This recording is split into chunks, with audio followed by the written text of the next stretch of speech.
Bienvenue à tous, je suis ravie de vous accueillir sur mon podcast.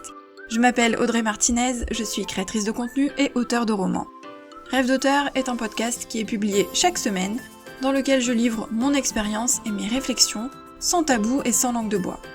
Mon but étant d'aider les auteurs à réaliser leur rêve d'écriture, aller au bout de leur projet et à vivre du métier d'écrivain.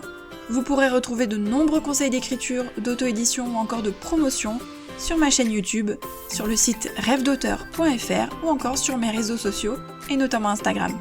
N'hésitez pas à vous abonner au podcast, à laisser un petit avis 5 étoiles pour me permettre de faire connaître mon contenu et d'aider un maximum d'auteurs. C'est parti pour l'épisode, bonne écoute! Bonjour à tous, j'espère que vous allez bien. On se retrouve pour un épisode un petit peu particulier puisque c'est un hors-série dans lequel je vais vous parler du podcast et donc de la création d'un podcast. Alors très brièvement, parce que c'est pas spécialement mon domaine de compétence, mais je vais pouvoir partager mon expérience et vous dire comment ça s'est passé pour moi, pour vous donner quelques pistes si jamais vous avez envie de vous lancer. Alors créer son podcast, on peut se demander pourquoi créer un podcast. C'est vrai qu'en France, c'est pas encore très répandu, c'est moins connu que par exemple les vidéos sur YouTube, etc. Et on peut avoir quelques craintes. La première pour moi, c'était ma voix, parce que quand j'écoute ma voix sur un répondeur ou sur WhatsApp, je la déteste. Je déteste ma voix. Et je m'étais dit, mais si j'enregistre, je m'étais fait la même réflexion pour les vidéos à l'époque, si j'enregistre des épisodes de podcast ou donc des vidéos, je vais détester m'écouter pour faire les montages et détester ma voix. Et peut-être que les gens vont aussi la détester. Et je me suis rendu compte qu'en fait, sur le podcast et sur les vidéos, c'était pas comme sur les répondeurs ou WhatsApp, j'avais pas la même impression, la même sensation, et du coup ça me dérangeait beaucoup moins. Et avec le temps, j'ai même fini par m'y habituer, parce que forcément, à force de faire des montages et à force de m'écouter, j'ai fini par m'habituer à ma propre voix. L'avantage du podcast, et c'est ce dont je me suis rendu compte en pratiquant, c'est le côté très intimiste, très personnel. On est derrière son micro, mais c'est très différent de la vidéo, peut-être parce que justement on n'est pas filmé. On peut se permettre, d'aborder des sujets peut-être plus personnels, d'être plus vrai, plus authentique. On n'a pas besoin de faire attention à la manière aussi dont on se tient, dont on se comporte, dont on se présente, de son apparence physique, est-ce qu'on est maquillé, coiffé, bien habillé, etc. comme pour une vidéo. Sur le podcast, on est libre en fait. Il y a qu'à brancher son micro et puis se lancer, et en fait c'est tout. On peut être en pyjama, on peut être super bien habillé, on peut être décoiffé, on peut être maquillé ou non, ça n'a aucune importance. Et s'adresser au micro, ça a cette impression d'être dans l'intimité des gens et dans notre intimité, de partager un petit bout de vie avec les gens, même si on aborde des sujets qui ne nous concernent pas personnellement, ça a vraiment ce côté intimiste qui est appréciable et que personnellement j'adore. En revanche, il est plus difficile d'avoir un lien avec les gens. C'est là le souci du podcast, c'est que on a moins de retours. On voit les écoutes, mais sur la plupart des plateformes, on ne peut pas laisser de commentaires. Alors on peut laisser un commentaire sur Apple Podcast, mais sur la plupart des autres plateformes, ce n'est pas le cas. Pour certaines, on peut noter avec des étoiles, et encore, mais c'est vrai qu'il y a des plateformes où on ne peut absolument pas interagir avec le podcasteur ou la podcasteuse. Donc ça, c'est un petit peu plus compliqué parce qu'on n'a pas ce lien, on n'a pas ce retour des gens, on a parfois du mal à savoir si ça plaît ou non, si ça convient ou non, si ça apporte quelque chose. Alors heureusement, si on a des réseaux sociaux derrière, on peut avoir des retours par ce biais-là. Moi, je demande souvent aux gens de venir commenter plutôt sur Instagram, du coup, et on en discute sous la publication d'Instagram, puisque je mets une publication à chaque fois que je sors un épisode. Ou alors, parfois, je reçois des messages privés de personnes qui m'ont dit, voilà, j'ai écouté ton podcast, ou j'adore ton podcast, ou tu parlais de ça, et qui me demandent des conseils, etc. Et donc, c'est par ce biais-là qu'on a les retours, mais c'est vrai que directement, via le podcast, c'est très compliqué. Je sais que moi, par exemple, j'ai une majorité de personnes qui m'écoutent sur Spotify, et non pas sur Apple Podcast. J'ai vraiment un petit pourcentage sur Apple Podcast, comparé aux autres plateformes. Donc du coup, c'est vrai que comme c'est sur Apple Podcast qu'il y a les commentaires et les avis, j'ai un petit peu moins de retours via les plateformes. En revanche, j'ai les retours via les réseaux sociaux, et heureusement qu'il y a les réseaux.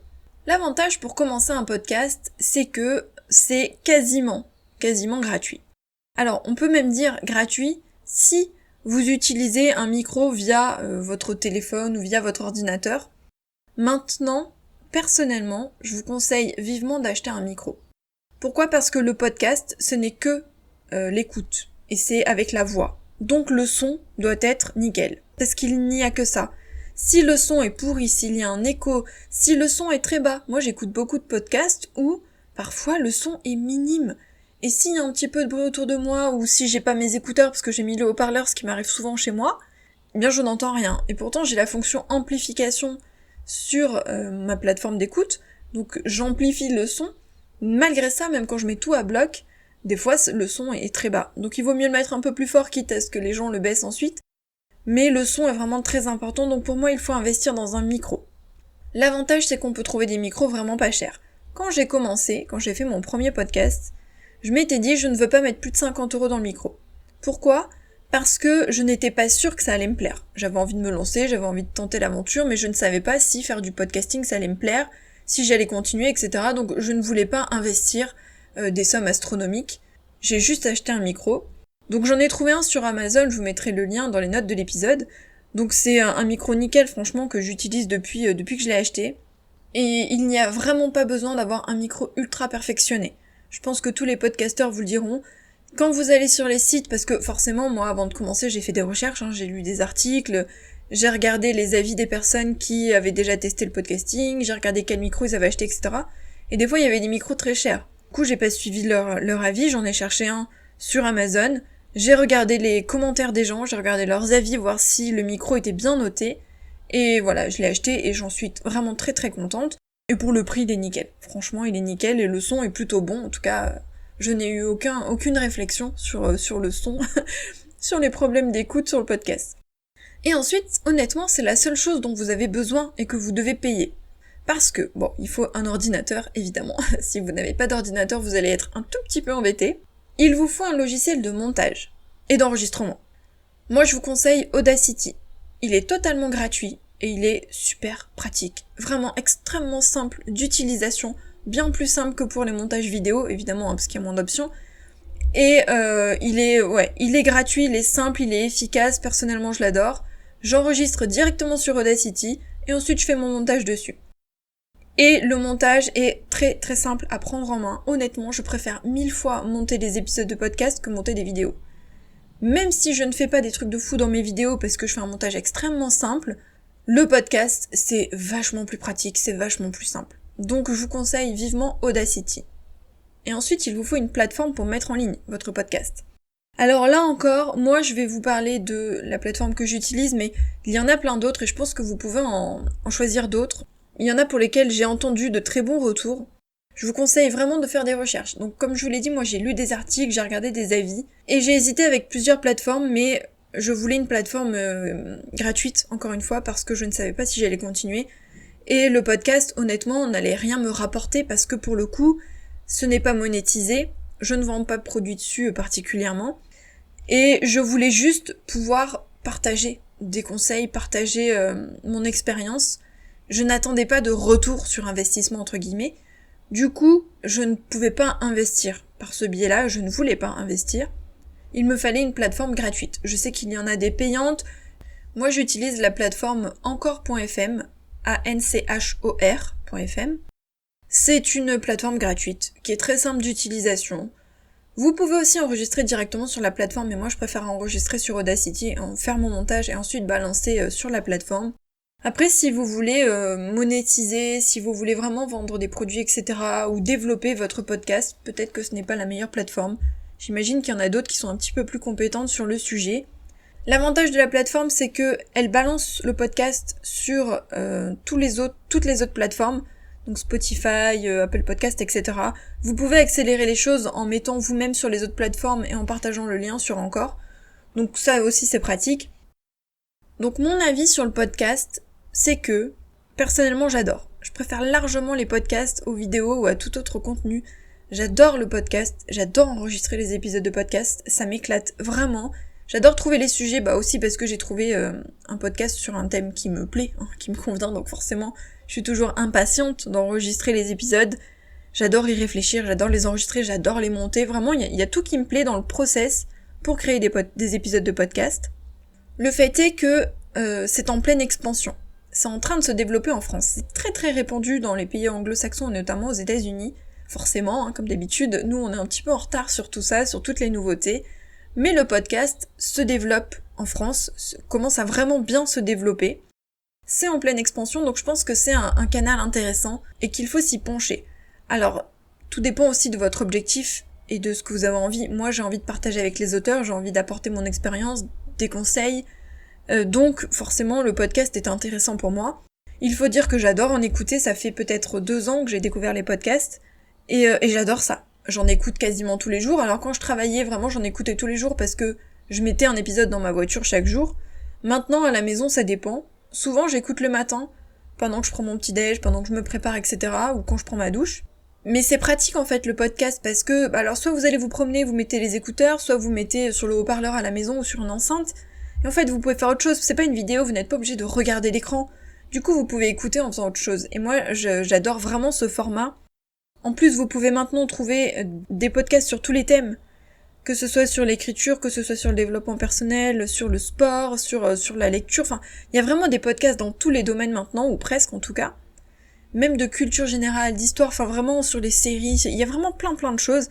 Donc c'est chouette parce que vous pouvez trouver des thèmes personnels et des thèmes plus professionnels. Et vous pouvez vous adapter en fonction de vos envies. Donc personnellement j'adore.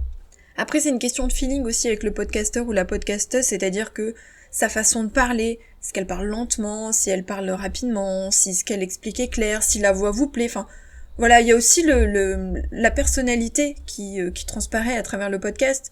Vous allez accrocher ou non, moi je sais qu'il y a des podcasts, notamment des journaux de bord d'écriture, il y en a certains avec lesquels j'ai accroché, et d'autres pas du tout. Je suis pas trop fan des journaux de bord à la base, mais il y a certaines podcasteuses, parce qu'en l'occurrence ce sont des femmes, avec lesquelles j'ai accroché, j'aime bien voir leur avancée, et il y en a d'autres avec lesquelles je n'ai pas du tout accroché, mais voilà, c'est une question de feeling, et ce n'est pas grave, ça veut pas dire que le podcast est mauvais, ça veut juste dire qu'il me convient pas à moi, et des fois c'est vrai que vous pouvez aussi ne pas aimer un podcast et y revenir beaucoup plus tard. Bon, ça arrive aussi.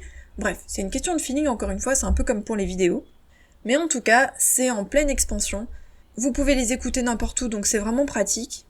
En plus, il y a plein d'applications gratuites pour les écouter, donc ça c'est top aussi. Moi, sur mon smartphone, j'utilise Podcast Addict. Donc c'est une application gratuite qui récupère tous les podcasts qui existent, en tout cas, ou presque. Hein.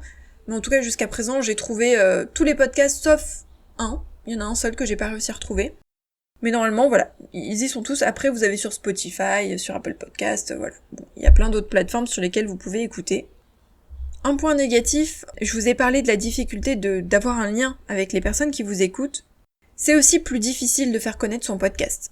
Sur YouTube, par exemple, il y a ce qu'on appelle le référencement. Donc, c'est-à-dire que de manière organique, vous pouvez faire connaître votre contenu via les mots-clés, via les recherches des gens, etc. C'est une plateforme de type Google, c'est-à-dire que c'est un moteur de recherche YouTube. Les gens peuvent vous retrouver. Sur les réseaux sociaux, c'est la même chose, ou pour votre site internet, avec les mots-clés, etc., on peut vous trouver. Le podcast, c'est pas la même chose. Alors oui, les gens peuvent faire une recherche. Ils peuvent taper, par exemple, sur la barre de recherche, podcast d'écriture, ou journal de bord d'écriture, bref. Ils peuvent essayer de vous trouver. Mais, vous allez être noyé dans la masse de tout ce qui est déjà proposé. En plus, il peut y avoir des podcasts étrangers. Moi, c'est vrai que des fois, quand je cherche, je peux tomber sur des podcasts américains, etc., ce qui ne m'intéresse pas parce que je ne veux écouter qu'en français. Et donc vous êtes très très rapidement noyé. Il n'y a pas de référencement, c'est pas organique. C'est pas... Alors, plus vous avez d'écoute, plus vous allez être dans le top des plateformes sur lesquelles on vous écoute, mais d'une manière générale, c'est très différent des autres sites et des autres plateformes, des autres applications. Du coup, c'est très très très difficile de se faire connaître. C'est le bouche à oreille qui va fonctionner, et c'est aussi... Si vous référencez votre podcast, par exemple, sur votre site internet, sur vos réseaux sociaux, et que vous en faites un petit peu la promotion. Personnellement, j'en parle puisque, étant donné que ce sont des conseils pour les auteurs, j'ai envie que les auteurs trouvent le podcast, du coup j'en parle sur mes réseaux sociaux. Je ne fais pas la retranscription sur mon site internet, etc., parce que honnêtement, j'en ai ni le temps ni l'envie. Mais c'est vrai que c'est aussi une solution de référencer chaque épisode sur votre site internet en mettant le script de votre épisode en format texte, hein, écrit. Mais moi je ne fais pas tout ça, en fait j'ai pas de pression pour le podcast. Je regarde pas le nombre d'abonnés, je regarde un peu le nombre d'écoutes par curiosité, mais je me mets pas de pression, en fait ça me fait plaisir de le faire. J'adore ça, il y a pas de monétisation derrière, il y a pas de vente, il y a rien, c'est pour le plaisir de partager, c'est très intimiste, et c'est vraiment, le podcast c'est pour donner quoi, c'est pour donner à 100%, et du coup je ne me mets pas de pression, et si le podcast n'a pas énormément d'écoutes, ou s'il y a pas 30 milliards d'abonnés, en fait je m'en fous. Alors tant mieux s'il y en a, ça veut dire que je peux toucher plus de gens, mais je me mets pas de pression. Je suis par exemple beaucoup plus à cheval, entre guillemets, sur les statistiques de la chaîne YouTube par exemple, etc. Je regarde un petit peu les vues, je regarde le nombre d'abonnés, je suis contente quand ça augmente. Mais par contre, pour le podcast, je m'en fous un petit peu. Je partage, je suis contente, et puis ça me va en fait. Et plus il y a de gens, plus c'est tant mieux, parce que du coup je peux toucher plus de personnes, je peux donner plus de conseils et partager mon expérience avec plus de gens, mais j'ai zéro pression. Donc, malgré tout, ce qu'il faut retenir, c'est que c'est beaucoup plus difficile de faire connaître son podcast que de faire connaître sa chaîne YouTube, ses réseaux sociaux, son site internet, etc. Donc ne vous étonnez pas si au début c'est un petit peu galère et qu'il y a peu de retours. C'est normal, ça prend un petit peu de temps pour qu'il y ait des retours, et vous aurez plus de retours si vous avez déjà une communauté qui vous suit, notamment sur les réseaux sociaux, puisque si vous en parlez sur vos réseaux, les gens vont aller vous suivre, en tout cas tous ceux qui aiment les podcasts et qui aiment écouter des podcasts. J'espère que cet épisode aura été un petit peu intéressant malgré tout. En tout cas, si vous avez envie de savoir, l'envers du décor, comment se passe un podcast, et si vous avez envie d'en créer un. Et puis nous, on se retrouve vendredi pour l'épisode hebdomadaire. Bye!